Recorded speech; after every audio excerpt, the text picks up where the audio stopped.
Shalom Aleichem. Mishnah Yomi is in chapter 5 of Beitzah.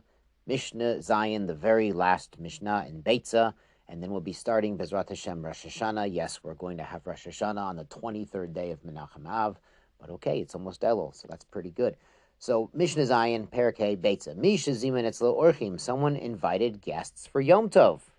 Now, these guests live in the village down the road, and they make an Erev Tchumen to come to this host. Lo yolichu biadam manot. They cannot take their leftovers home with them. So the host can't give them, extras and leftovers to take home because the food was actually owned by the host at the beginning of Yom Tov, so it goes by his own personal tchum, not that of the guests. Ela imken zika lahem manotehem me'erev Yom Tov. But they could be able to take it home if the host had already transferred ownership of that particular food or gift he wanted to give them from Erev Yom Tov. So if he wanted to send everybody home with a bag of cookies, he could pre-give that bag of cookies to the guests that are coming tomorrow on Yom Tov before Yom Tov starts. Now, we've mentioned before in Beitzah that we can even slaughter animals to eat them on Yom Tov itself, but only animals that were, muchan, like we had in mind. Yeah, we're going to use that animal, the next day on Yom Tov. So we have a related law concluding Beitzah, ein moshkin v'shochtin et midbariot. We don't give water and then slaughter midbariot animals. Now, the midbar is the desert. Wilderness animals, the Mishnah will define that in a moment. The minhag was to give them a nice drink of water before shechita, so it's easier to deal with the hide and the animal after. Aval, but mashkin u'shochatin at the bayatot. You can give water and slaughter for Yom Tov consumption, of course, not for future use, for use on Yom Tov, the bayatot animal, the domestic animals. Now, these are both really domestic animals, as the Mishnah explains. Elohen bayatot, these are considered really domestic animals, halanot ba'ir, those that spend the night inside the city. So even if the doves fly off during the day looking for food, if the doves come back and always sleep in the roost in your barn, then that would be baitot. Midbariot, the desert animals, kind of roaming, we might call them free range. Halano be'efer, they go out to the pasture. The cows might be grazing, a few kilometers away, and they might just spend the night there. They don't wander back to the barn at the end of the night. Mazel tov on finishing your egg, and now we are starting our Rosh Hashanah. Arba Roshei Shanim Hem. There are 4 heads of the year. There are 4 different New Years, as the Mishnah explains. Be'echad b'Nisan, Rosh Hashanah Malachim v'Lor Golim.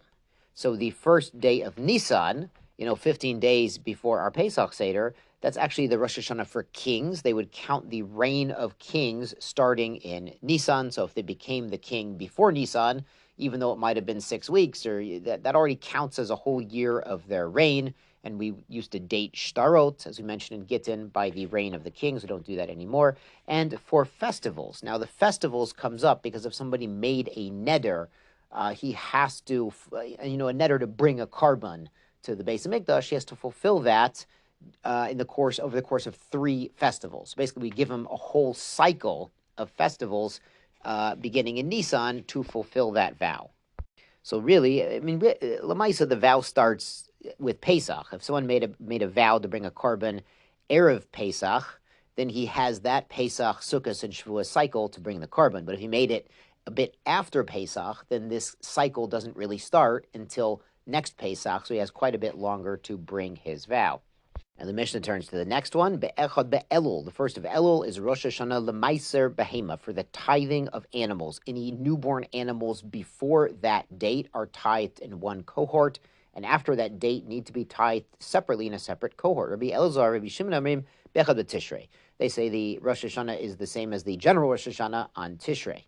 Now, one Rosh Chodesh Elul, many years ago, I happened to be in Givat Shul by Rav Mordechai Eliyahu Zatzal, and he said that this is an amazing musar as well, that Elul is the month we begin warming up for tshuva and, God willing, making amends and fixing and improving our life. Meiser Behema is separating out the animals that we're giving to Hashem. So he said, I'm paraphrasing and loosely translating, that Elul is the time to remove your behemakite, your animalistic nature, reduce your animalistic nature. Maybe it's laziness, maybe it's gluttony, animalistic kinds of behaviors.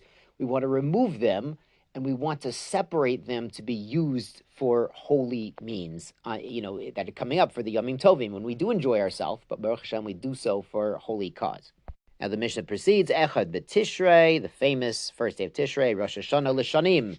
It's the Rosh Hashanah to count our years from creation. L'shmitin v'yovlot, and for Shemitah and Yovel, the sabbatical year, and the year 50 after 7 cycles of sabbatical years, l'netia v'yirakot. And for saplings, fruit trees, for counting their orla status, the first 3 years they are prohibited. And the Lirakot, and also vegetables. This is for the tithe of vegetables, which, sort of the season starts over at the first day of Tishrei, and you tithe the ones that were ripe beforehand separately from the ones that were ripe afterwards. Finally, Be'echad B'Shvat, the first day of Shvat, Rosh Hashanah Le'ilan, Kedivrei Beit Shammai. Everyone was probably, you were probably wondering there for a second. The first day of Shvat is the tree new year, according to Beit Shammai, meaning the fruits that were finished and ripe before that date would be tithed with that cohort, and those ripe after are tithed afterwards in a separate group. Beit Hillel omrim b'chamisha asar bo, on the 15th, which is Tu B'Shvat. We actually paskin like Beit Hillel, it is Tu B'Shvat. Yeshar Koach, Mazel Tov on Beitzah, and a happy Rosh Hashanah.